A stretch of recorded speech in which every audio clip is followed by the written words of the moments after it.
Temperaturat e larta të verës dhe rritja e numrit të turistëve kanë sjellë fluks vizitash në pediatrinë e Spitalit Rajonal të Vlorës. Shefja e pavionit Rita Llanaj thotë se gjatë kësaj periudhe janë regjistruar rreth 55 vizita në ditë dhe 35 shtrime, ndërsa më të prekurit janë fëmijët me viroza sezonale, probleme respiratore, alergji dhe pickime nga insektet. Temperaturat e larta ofrojnë çrregullime kryesisht që dominojnë në këtë stim, çrregullime gastrointestinale të shoqëruara me të vjella, bark, temperaturë.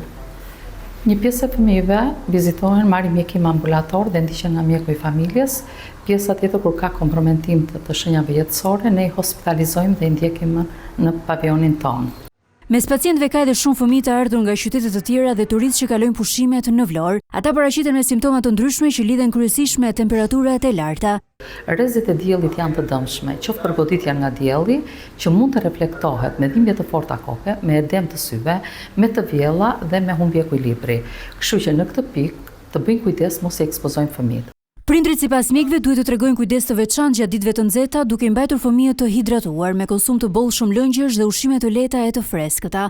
Po ashtu ajo këshillon shmangjen e ekspozimit në diell gjatë orëve të pikut dhe kërkimin e menjëhershëm të ndihmës mjekësore në rast se fëmijët shfaqin temperaturë të lartë apo vështirësi në frymarrje.